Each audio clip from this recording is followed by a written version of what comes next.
আসসালামু আলাইকুম প্রিয় শিক্ষার্থীরা, আজকের পর্বে তোমাদের সবাইকে স্বাগত। তোমাদের সাথে যথারীতি আমি রয়েছি মোহাম্মদ মুস্তাফিজুর রহমান। আজকে তোমাদের নবম দশম শ্রেণীর উচ্চতর গণিতের অসীম ধারার বাকি পর্ব অংশটি আলোচনা করব। আজকে তোমাদের মেইন বই টেক্সট বুকের 10-11 নম্বর অঙ্ক ইনশাআল্লাহ সমাধান করার চেষ্টা করব। তোমরা আমার লেকচারটি অনুসরণ করবে, কোথাও সমস্যা হলে আমাকে লিখবে। এখনকার পর্বে আমরা এই তোমাদের মেইন বইয়ে 10-11 করার চেষ্টা করব। অনেকগুলো অঙ্ক আছে।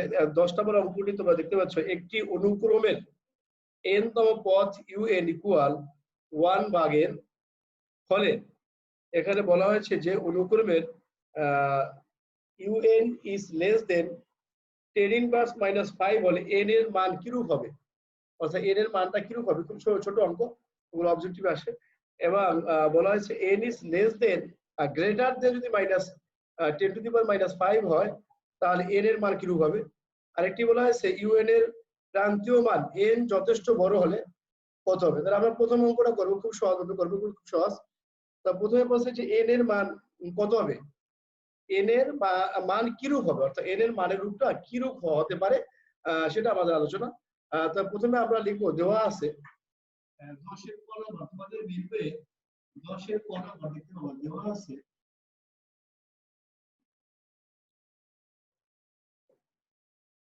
আমাদের বইয়ে দেওয়া আছে যে un equal 1/n, un equal 1/n, so that এখন আমরা লিখতে পারবো। সুতরাং আমরা ক নম্বর যে অঙ্কটা রয়েছে সেটা বলছে যে un is greater less than 10 inverse minus 5, un is less than 10 inverse minus 5, বা এখানে u এর মানটা, un এর মানটা যেহেতু দেওয়া আছে আমরা un এর মানটা বসিয়ে দেব। un এর মানটা কি হয়েছে, 1/n is greater than less than 10 inverse minus 5, বা এটাকে আমরা বিপরীতকরণ করব। তোমরা একটা জিনিস মনে রাখবে, এটা একটা অসমতা, কারণ কোন পাশে বড় কোন পাশে ছোট, এটাকে বলে অসমতা। এই অসমতা অধ্যায় তোমরা পড়েছিল, অসমতাকে যদি আমরা বিপরীতকরণ করি অথবা মাইনাস সাইন দ্বারা -1 দ্বারা গুণ করি, সেক্ষেত্রে অসমতাটা বিপরীত হয়ে যাবে। অর্থাৎ যদি গ্রেটার দেন থাকে সেক্ষেত্রে লেস দেন হয়ে যাবে, আর লেস দেন থাকলে গ্রেটার দেন হয়ে যাবে। এই কথাটা তোমাদের মনে রাখতে হবে। যেহেতু আমাদের n এর মানটা বের করতে বলা হয়েছে, এখানে n এর মান কিরূপ হবে, সেক্ষেত্রে এটাকে আমরা n তৈরি করতে হবে, এটা বিপরীতকরণ করতে হবে। যখনই আমরা বিপরীতকরণ করব সেক্ষেত্রে তার এই যে অসমতা রয়েছে স্মলার দেন সেটাকে চেঞ্জ হয়ে যাবে। আমরা সুতরাং লিখতে পারি বা n/1 লেস দেন, এখানে যেহেতু নিচে একটা 1 রয়েছে সেহেতু আমরা এটা উল্টিয়ে দিই, এখানে তো 1 রয়েছে, এখানে যদি আমরা এটা বসাই তাহলে একটু দেখো সকলে, তাহলে এখানে আমরা এটাকে যদি আমরা একটু করি, এটাকে আমরা এখানে করে দিই, তো সেক্ষেত্রে এটাকে বসিয়ে দেব। আমরা জানি a মাস মানে কি 1/n, a মাস -2 কি হবে 1/a স্কয়ার, এটা আমরা জানি। তাহলে a মাস -5, তাহলে এটাকে আমরা লিখতে পারবো 1/10 প্লাস 10 to the power 5। এই অঙ্কটা আমরা লিখতে পারবো, কারণ আমরা জানি a ইন বার যদি থাকে তখন আমরা লিখতে পারবো 1/a, a ইন মাস -2 থাকলে হবে 1/a স্কয়ার। সেই হিসেবে আমরা লিখতে পারবো 1/10 এর পাওয়ার -10 এর পাওয়ার 5। এটা যদি আমরা বিপরীতকরণ করি সেক্ষেত্রে এটা উপরে উঠে যাবে 10 এর পাওয়ার 5 মাইনাস 1। আমরা এখানে লিখতে পারবো বিপরীতকরণ করে, বিপরীতকরণ না লিখলেও সমস্যা নেই, বিপরীতকরণ। এখন দেখো এটা যখন আমরা বিপরীত করার সাথে সাথে তার কি অসমতা চেঞ্জ হয়ে গেল, অর্থাৎ গ্রেটার দেন স্মলার দেন গ্রেটার দেন হয়ে গেল। সুতরাং আমরা লিখতে পারি, সুতরাং n is greater than, হ্যাঁ, তো এটাই হবে n এর মান কি হবে, সেক্ষেত্রে n এর মানটা 10 ইনভার্স থেকে বড় হবে, অর্থাৎ 10 এর পাওয়ার 5 থেকে বড় হবে, এটা হবে आंसर। তো খুব সহজ অঙ্ক। নেক্সট অঙ্কটা এভাবে করে আমরা সমাধান করব। নেক্সট অঙ্কটা ক নাম্বার, আগের মতো করে লিখব, দেওয়া আছে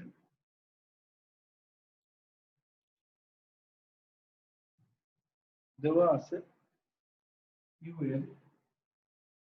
1/n, এক্ষেত্রে সুতরাং আমাদের un কি আছে, un is less than greater than, এবার আছে গ্রেটার দেন 5 10 ইনভার্স মাইনাস 5। তাহলে এক্ষেত্রে আমরা ওটাকে যদি করি সেক্ষেত্রে আমরা লিখতে পারবো বা এটা আমরা মান বসিয়ে দিই 1/n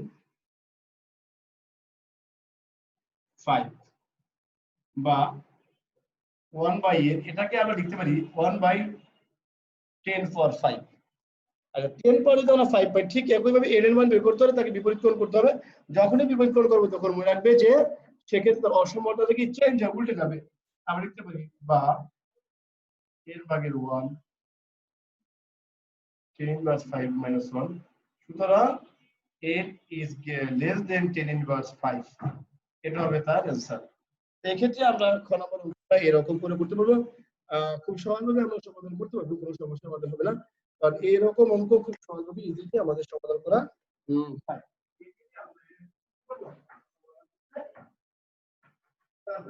তাহলে আমরা এই পর্যায়ে গ নাম্বার অঙ্কে যাবো। তোমাদের বইয়ের মেইন বইয়ের 10 নম্বর অঙ্ক গ নাম্বার অঙ্কে আমরা চলে যাই। গ নাম্বার অঙ্ক বলছে যে n এর প্রান্তীয় মান un এর প্রান্তীয় মান যথেষ্ট বড় হলে সম্পর্কটি কিরূপ হবে। অর্থাৎ আমরা এখানে যেটা পেয়েছি একটু লক্ষ্য করো, un ইকুয়াল পেয়েছি 1/n। আচ্ছা n এর মানটা আমরা যতই বেশি নেব, যদি আমরা n এর মান 100 নেই, সাপোজ n এর মান যদি 100 নেই 1/100, সেক্ষেত্রে তার মান কত হবে 0.01। যদি 1000 নেই তাহলে সেক্ষেত্রে un এর মানটা কত হবে, যদি 1000 নেই তাহলে সেক্ষেত্রে 0.001।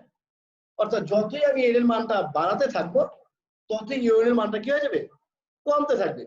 যতই আমরা n এর মানটা বাড়তে থাকবে সেক্ষেত্রে un এর মানটা কি আস্তে আস্তে কমতে থাকবে, বিকজ এখানে un সমান 1/n। তো যতই কমতে থাকবে তাহলে এক পর্যায়ে এমন মান বসাবো, বসাতে বসাতে সে মানটা কি হয়ে যাবে, জিরোর খুব কাছাকাছি অথবা শূন্য হয়ে যাবে। শূন্য না হলেও সেটা শূন্যের কাছাকাছি হয়ে যাবে, কারণ n এর মান যতই বৃদ্ধি পাবে সেক্ষেত্রে আমরা un এর মানটা হ্রাস পাচ্ছে।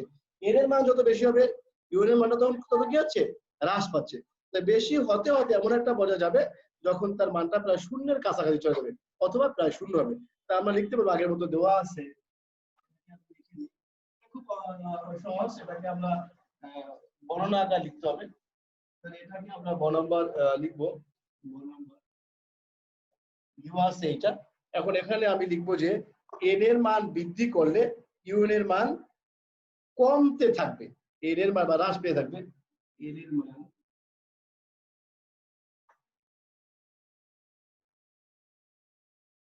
বৃদ্ধি করলে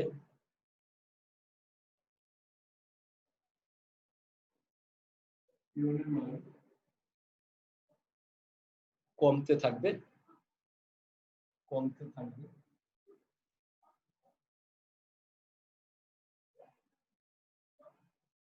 কমতে থাকবে। এখন বলছে এখানে যথেষ্ট বড় হলে, যথেষ্ট মানে যত বড় আছে, তাহলে n যথেষ্ট বড় হলে n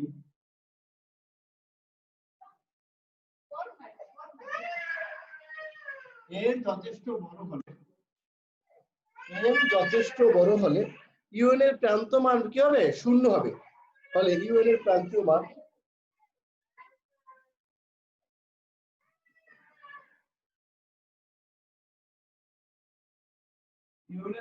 কি হবে, শূন্য। তাহলে এই সম্পর্ক, তো সম্পর্ক কি, বাড়লে কমবে, কমলে বাড়বে, বাড়লে কি সে কমতে থাকবে, আর কমলে সে কি বাড়তে থাকবে, অর্থাৎ শূন্য হয়ে শূন্য হবে। তাহলে সুতরাং ইউ এর প্রান্তীয় মান কত হবে, সুতরাং ইউ এর প্রান্তীয় মান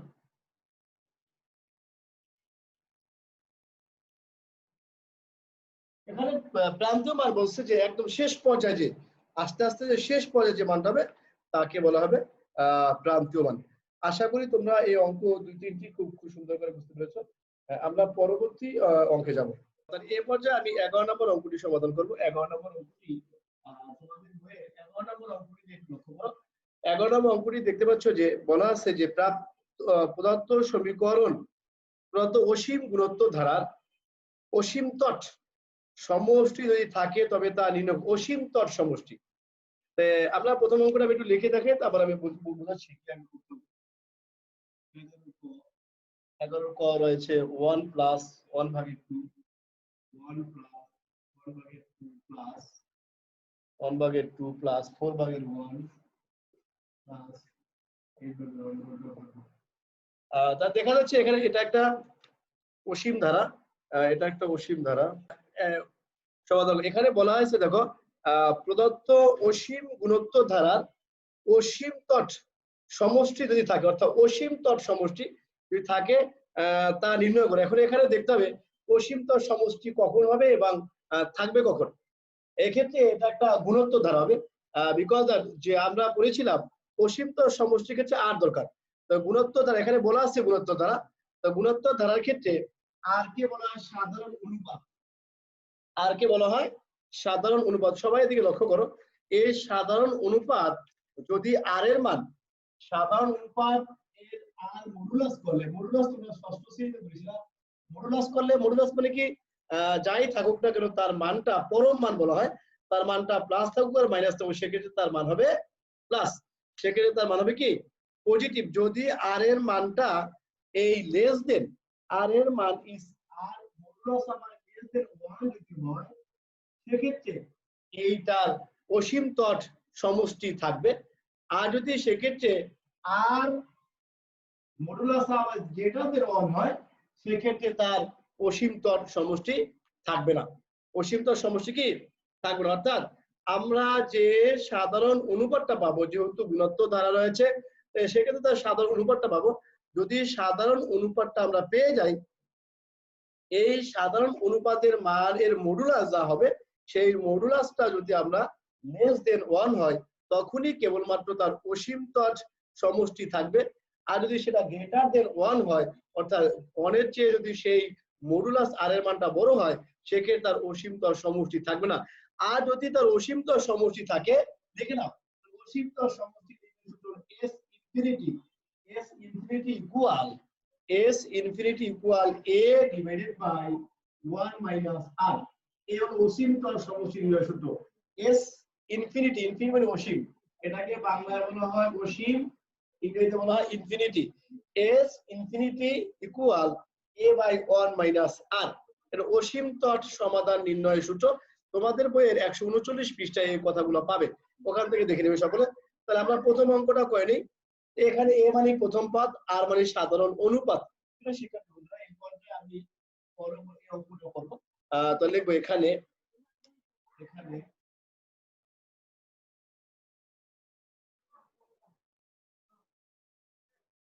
প্রথম পদ a সমান 1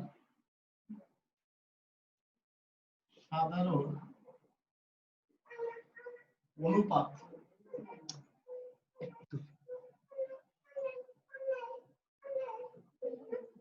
সাধারণ অনুপাত আর, সাধারণ অনুপাত আর মানে হলো যে কোনো পদ ভাগ তার পূর্ববর্তী পদ। এটা লিখেও নিতে পারো না, আমি একটু লিখে দেই। সাধারণ অনুপাত হলো যে কোনো পদ, যে কোনো পদ ভাগ পূর্ববর্তী পদ, যে কোনো পদ ভাগ তার পূর্ববর্তী পদের মানটা যা পাওয়া যাবে সেটা হবে সাধারণ অনুপাত। আমি যদি এক্ষেত্রে পদ নেই হাফ, হাফের পূর্ববর্তী পদ কি 1, হাফকে যদি আমরা 1 দ্বারা ভাগ করি সেক্ষেত্রে আমি এরকম ভাগ দেখাতে পারি। হাফকে যদি আমরা 1 দ্বারা ভাগ করি, 1 দ্বারা কাউকে ভাগ করলে সেক্ষেত্রে তার ফলাফল কি হয় half.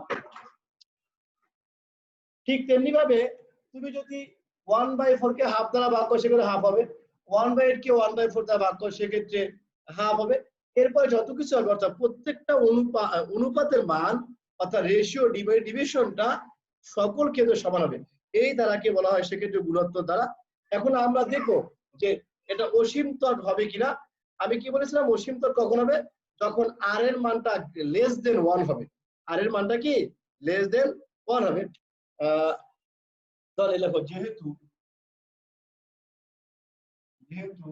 Modulus of R equal কত হবে modulus of half, modulus of half r এর মান হাফ। তো তোমরা জানো মডুলাস মানে সে প্লাস থাকুক মাইনাস থাকুক তার মান হবে পজিটিভ, অর্থাৎ প্লাস, তারপর কত হবে হাফ।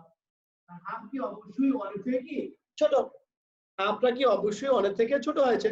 তো এক অপেক্ষা যদি ছোট হয় তখনই ওই গুণোত্তর ধারার অসীম তট সমাধান থাকবে। আর যদি সে হাফ অপেক্ষা বড় হয় তখন সরি ওয়ান অপেক্ষা যদি বড় হয় তখন তার অসীমতর সমাধান থাকবে না।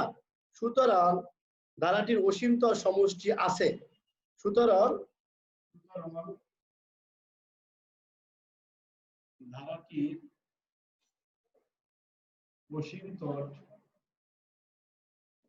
সুতরাং ধারাটির অসীমতক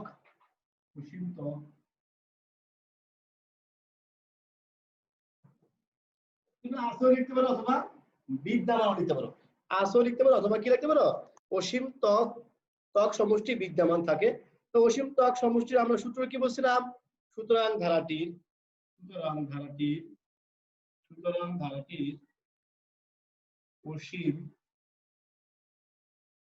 অসীম ত্বক সমষ্টি এস ইনফিনিটি ইকুয়াল ইনফিনিটি কি ইনফিনিটি লিখতে পারো তোমরা সকলে দুই মাথায় বই থাকবে আর আলফার ক্ষেত্রে সেক্ষেত্রে এক পাতা ফাঁকা থাকবে। তো এস ইনফিনিটি আমরা কি সূত্র শিখেছিলাম? S infinity equal a by 1 minus r। আমরা মানটা বসিয়ে দেব, সেক্ষেত্রে মানটা বসিয়ে দিলেই আমরা তার সমষ্টির মানটা পেয়ে যাব। প্রিয় শিক্ষার্থী বন্ধুরা এক্ষেত্রে এর মান পেয়েছি আমরা 1 মাইনাস r এর মান পেয়েছি হাফ সমান 1। আমি নিচেটাকে লসাগু করব, সেক্ষেত্রে তার লসাগু হবে হাফ, 2 লসাগু হবে 2 এর 2 মাইনাস 1। সেক্ষেত্রে আমরা লিখতে পারি 1 ভাগের 2। আর এটাকে আমরা যদি 1 গুণন আমরা যদি লিখি সেক্ষেত্রে আমরা 2 টা উপরে চলে যাবে, নিচে আসবে 1 1 কাটা তবে কত হবে? সেক্ষেত্রে তার ফলাফল হবে 2, অ্যানসার হবে 2। তাহলে আমরা বলতে পারবো এই সমীকরণের গুণোত্তর ধারার অসীম তট সমষ্টি বিদ্যমান এবং তার অসীম ত্বক সমষ্টি বিদ্যমান এবং তার মান হবে। আচ্ছা ঠিক আছে, এবার যে আমরা খ নাম্বার অঙ্কটি সমাধান করব। খ নাম্বার অঙ্কটি আমি বলে লিখে দিয়েছি। সেক্ষেত্রে আগের মতোই সম্পূর্ণ জিনিস আর এর মানটা আমরা বের করবো আগে। সে আর এর মানটাকে মডুলাস করার পরে যদি আমরা সেটা 1 এর থেকে ছোট পাই সেক্ষেত্রে তো অসীম ত্বক সমাধান বিদ্যমান থাকবে, যদি না থাকে সেক্ষেত্রে আমরা সমাধান বিদ্যমান থাকবে না। তাহলে আমরা লিখবো এখানে এখানে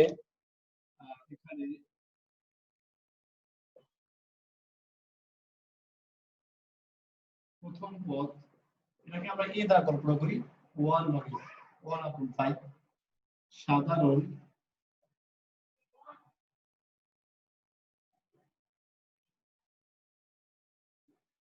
সাধারণ অনুপাতটা আমরা আগে এবার লিখেছিলাম আর দ্বারা প্রকাশ করা হয়, রেশিও সেহেতু আর হয়। আর কি বলছিলাম? যে কোনো পদ এবং তার পূর্ববর্তী পদ, যে কোনো পদ এবং তার পূর্ববর্তী পদ। যেহেতু এই পদের সামনে আমরা এই পদটা দিব সেখান থেকে আমরা এটাকে বিয়োগ করে ভাগ করে ফেলবো। তো ভাগটা যদি আমি এরকম করে দেখাই, এখানে মাইনাস 2/5 স্কয়ার ডিভাইডেড বাই 1/5।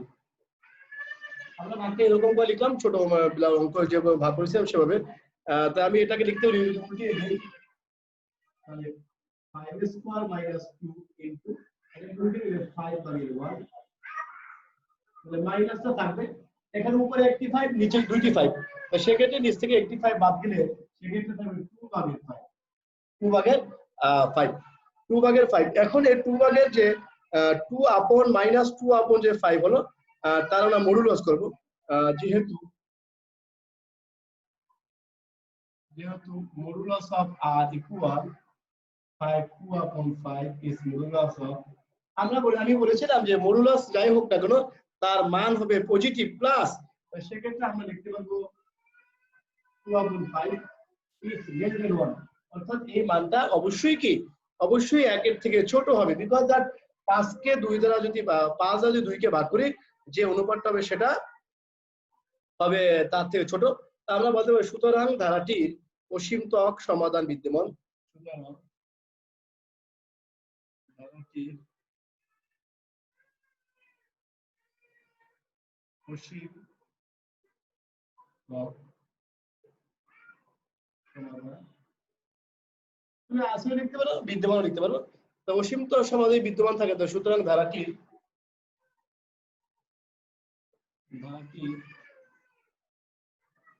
অসীম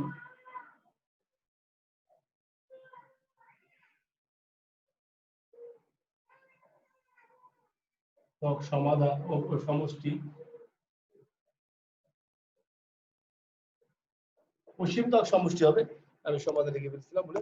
তাহলে অসীম ত্বক সমষ্টি আছে বা বিদ্যমান বা থাকবে।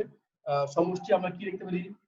সমষ্টির সূত্র আমি বলছিলাম s of infinity equal a ভাগে 1 মাইনাস r সমান a এর মান পেয়েছি 1/5 1/5 পেয়েছি এর মান 1/5 এবং r এর মান কি পেয়েছি আমরা 1 মাইনাস। প্রিয় শিক্ষার্থীরা তোমরা দেখো r এর যে মানটা পেয়েছি সেটা মাইনাস 2/5 ছিল, মাইনাস 2/5 সেই মাইনাস আর এখানে মাইনাস মিলে কি হয়ে যাবে, সেখানে হয়ে যাবে প্লাস।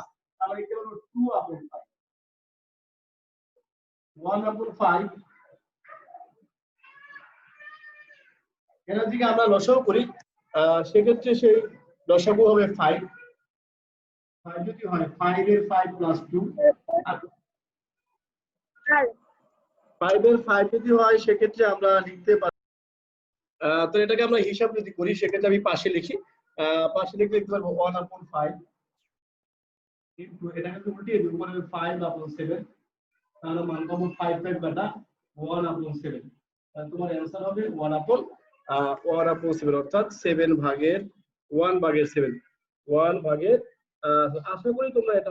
এবার যে আমি গ নাম্বার অঙ্কটি তোমাদের সামনে সমাধান করব, তো সে আগের মতো এখানে লিখবো, এখানে প্রথম পদ a সমান আছে 8, সাধারণ অনুপাতকে আমরা r দ্বারা যদি সমাধান করতে চাই সেক্ষেত্রে এটা প্রথম অঙ্কটা রয়েছে দেখো 2 8 2 হাফ, এটা তো কমতেছে, প্রত্যেকটা মানে আস্তে আস্তে কমতেছে।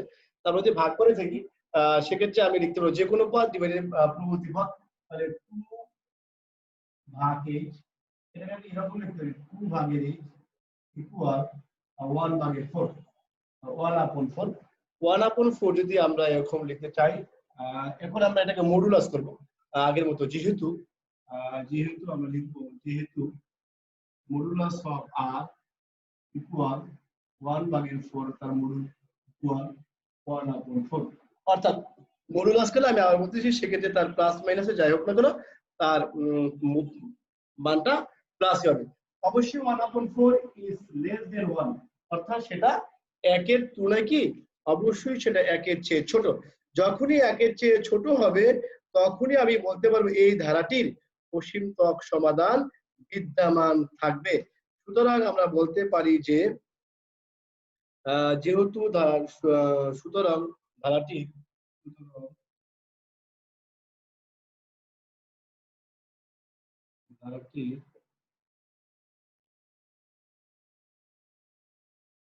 অসীম ত্বক সমাধান সমষ্টি বা সমাধান চলে আসে, অসীম ত্বক সমষ্টি আছে বা বিদ্যমান, তাহলে সেক্ষেত্রে আমরা সুতরাং ধারাটি অসীম ত্বক সমষ্টি ধারাটি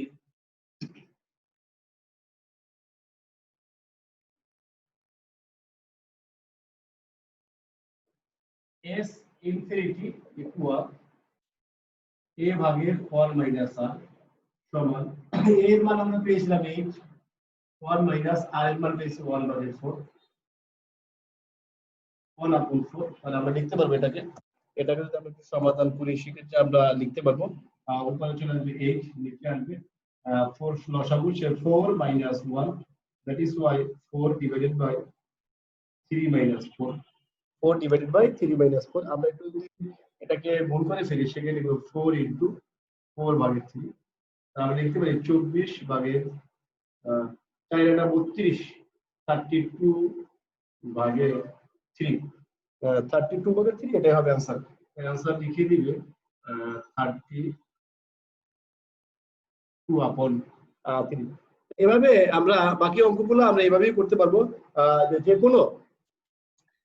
যে কোনো গুণোত্তর ধারার সেক্ষেত্রে প্রিয় শিক্ষার্থীরা যে কোনো গুণোত্তর ধারার সেক্ষেত্রে আমরা বলতে পারবো এইটার অসীম ত্বক সমষ্টি কত হবে কিনা এবং থাকবে কিনা বিদ্যমান, সেটা আমরা বলতে পারবো অবশ্যই। যদি অসীম ত্বক সমষ্টি বিদ্যমান থাকে কখন থাকবে, যখন তার সাধারণ অনুপাতের মানের মডুলাসের মান ইজ লেস দেন 1 হবে, অর্থাৎ 1 এর চেয়ে ছোট হবে তখনই সেক্ষেত্রে অসীমতক সমষ্টি বিদ্যমান থাকবে। আর যদি সেক্ষেত্রে 1 এর তুলনায় ছোট বড় হয়ে যায় সেক্ষেত্রে বিদ্যমান থাকবে না।